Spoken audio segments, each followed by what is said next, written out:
Welcome everyone to another installment of Happy KO, a working computer. Drew is frantically trying to desperately figure out a way to make our computer work. Meanwhile, I don't even have a drum set right now because of the snare drum and a mess, and we don't have any money.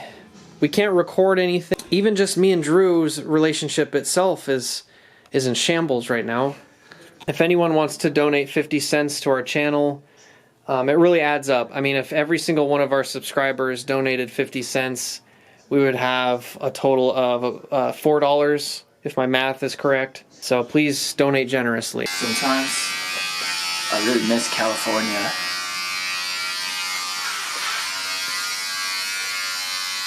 And that's okay.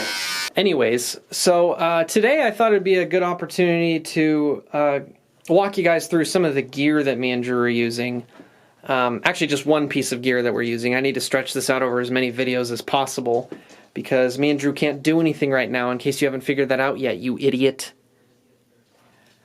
So you can stop sending in your questions about my kick drum because I'm going to make a video for you, okay? All those people out there that are sending me questions, here it is, okay? I use a Pearl drum kit that my older brother, Alex Uriel, gave me as a gift for free of charge. But if you think about it, it's a pretty good deal for him as well, because he got to have me as a younger brother, and I got to help him, you know, show him how to not be such a poopy face. So he gave me this drum kit. This was actually the floor tom on that drum kit. It used to look like this tom over here, but I put the floor tom on the ground and put a kick batter behind it. And a lot of you are probably thinking to yourselves, if you put a floor tom on the ground and then put a kick batter behind it, it's going to sound like you put a kick batter on a floor tom. It's going to sound like shit. And you'd be right. So how do you make a floor tom sound like a kick drum? Well, here's what you do. First thing you do is these metal, it's going to have a metal rim on it like this. This little thing right here. You're going to want to throw that directly into the trash can. Okay? Then you're going to want to pick up wooden hoops around it.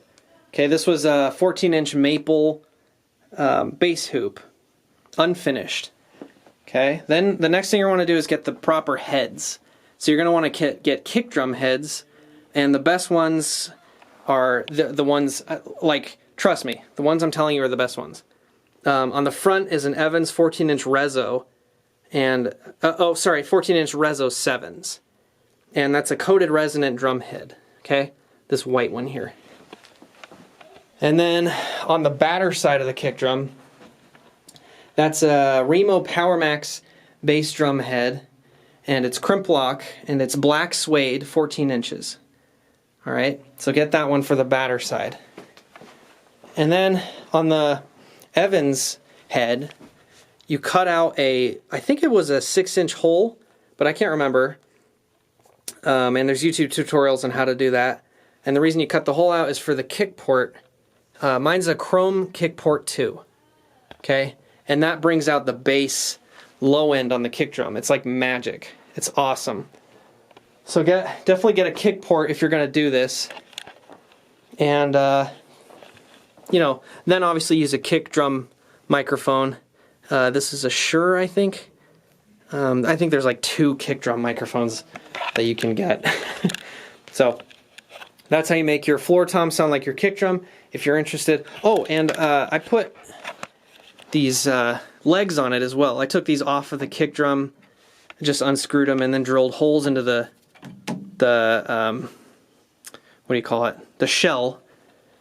And I drilled the holes in the wrong place. That's why one of them is up like that, and one of them is way down there like that, and it's like at a weird angle. I don't know if you can see that, but yeah, see how it's like at an angle there, and this one's like way up here, and it looks awkward. That's not on purpose. I did that because I drilled the holes in the wrong place, and I did it upside down. So if you do this right, if you do this on your own, be sure you measure this out somehow and take your time. Have a good day.